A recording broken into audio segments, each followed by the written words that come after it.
Theodore Roosevelt was not born looking like a future president.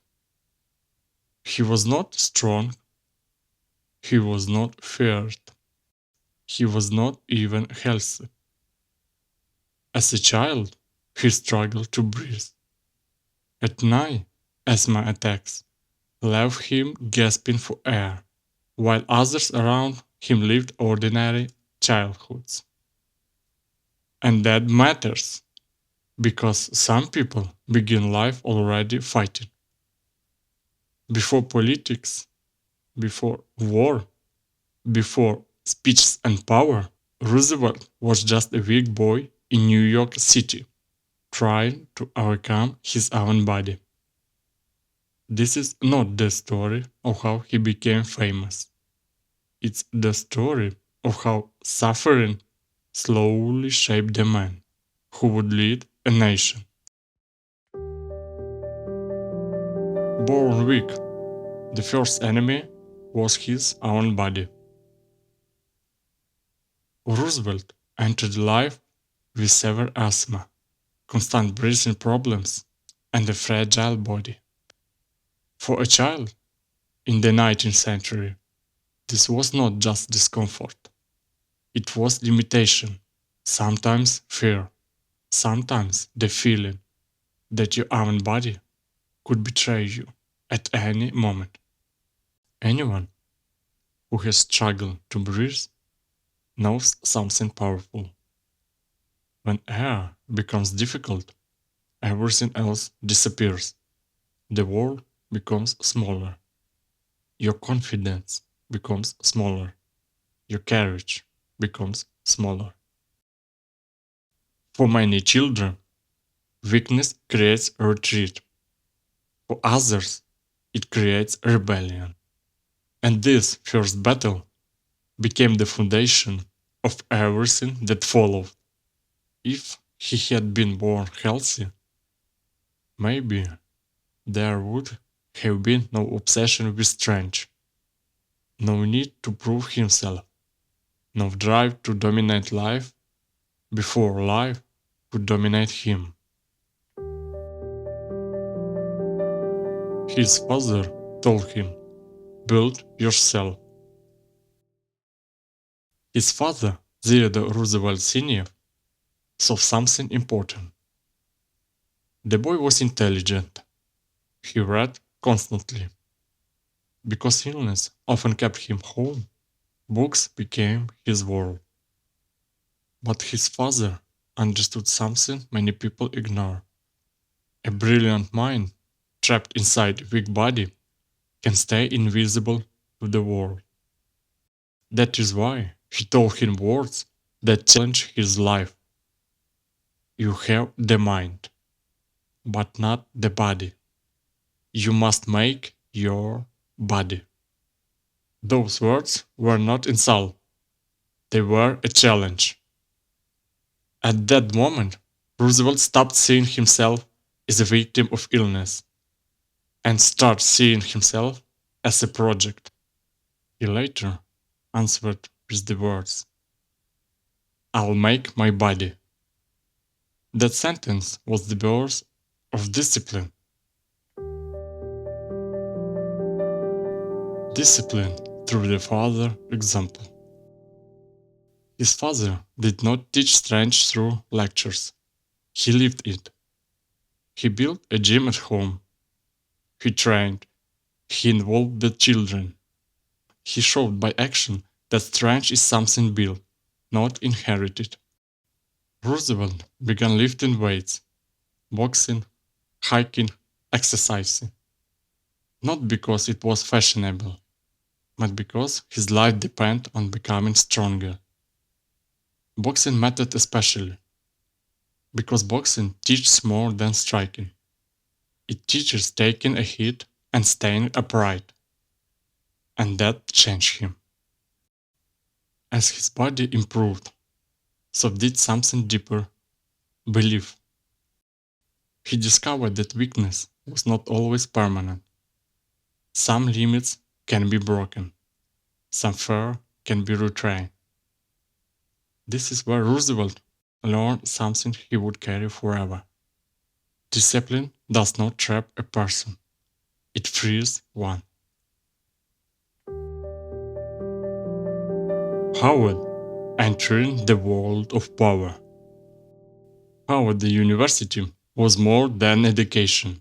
It was entry into another world.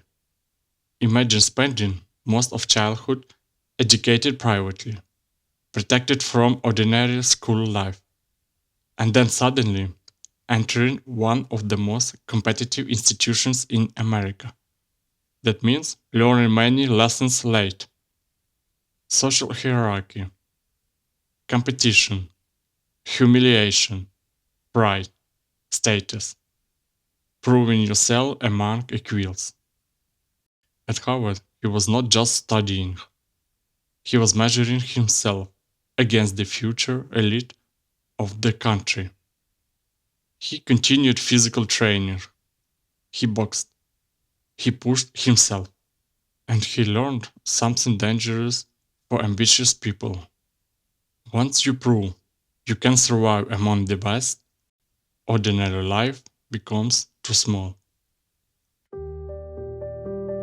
The death of his father, losing his anchor. Then came one of the deepest losses of his life. His father died when Roosevelt was still a young man. This was not simply grief. This was the loss of the person who had shaped his identity. His father was not only family, he was example, mentor, moral standard, the person whose respect Roosevelt wanted most. Many people choose heroes from books or history. Roosevelt had his hero in his own home. And when that person disappears, something changes permanently. Some people collapse, others become determined to finish what their mentor started. Roosevelt chose the second. He could no longer seek his father's approval, so he began trying to become the man his father believed he could be. One day took everything. His wife and mother died hours apart. February 14, 1884 became the darkest day of Roosevelt's life. His wife Alice died just hours after giving birth to their daughter. On that very same day, his mother also died. In a single night, Roosevelt lost both love and home. There are moments in life that do not wound you. They erase the version of you that existed before. He wrote only one line in his diary. The light has gone out of my life. That sentence says enough. At that point, his discipline was no longer about self-improvement. It became survival. Because when life removes the people you love most, there are only two paths. You disappear with your pain, or you become someone new. The West he left to escape memory. After that, Roosevelt left everything and went west to North Dakota.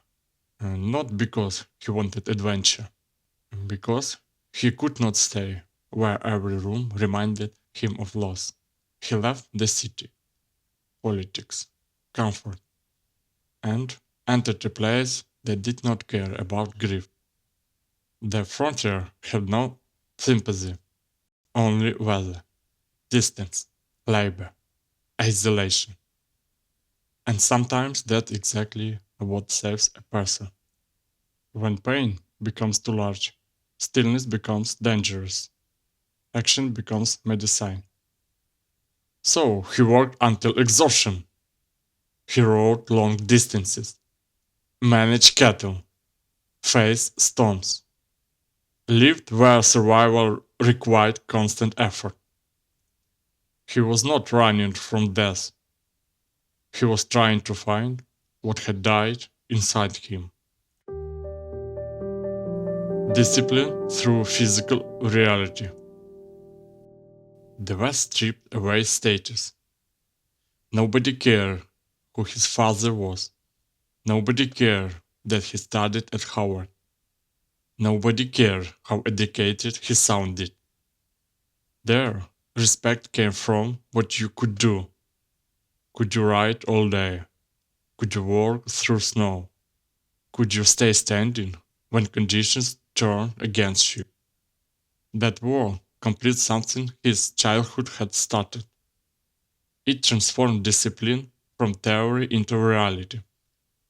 This mattered because physical struggle changed the mind in a different way than ideas. Books teach concepts. Hardships teach consequences. On the ranch, Roosevelt learned leadership in the simplest way, walking beside others. Not asking first, doing first. Building what needed to be built, fixing what failed, accepting discomfort as normal. Years later, he admitted, if it had not been for my years in North Dakota, I never would have become president. That was not nostalgia, it was truth. Police commissioner and war, leadership in danger. When Roosevelt returned to New York City, he entered public service. He became police commissioner.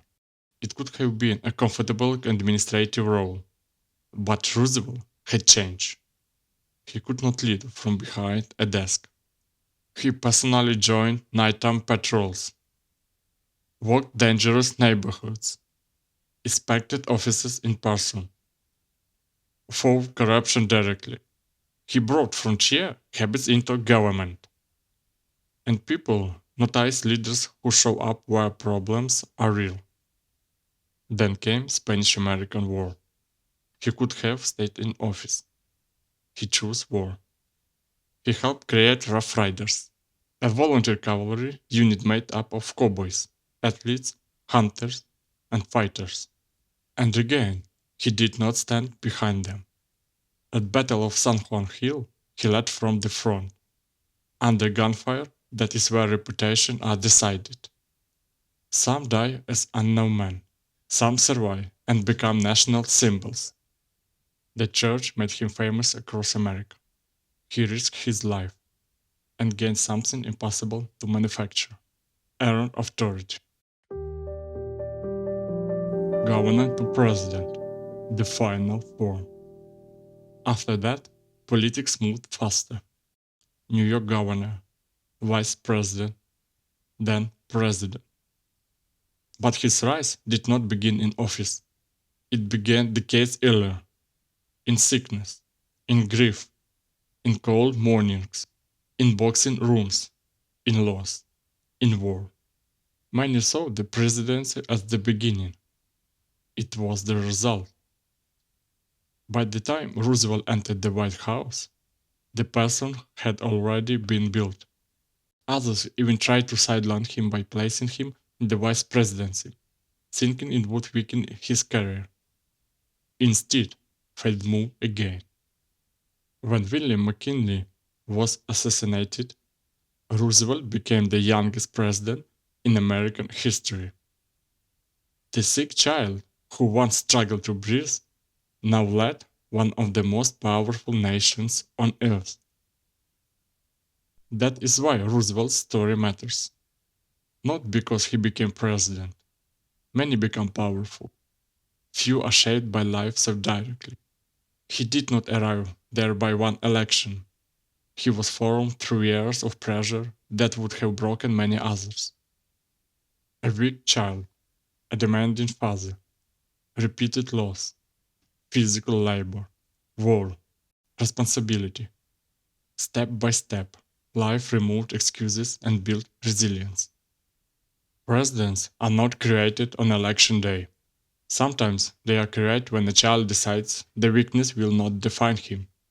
And maybe that is the real question. Not why Theodore Roosevelt became president, but how many moments almost prevented it. If you see another turning point in his life that shaped him, write it below. Some stories are bigger than one video.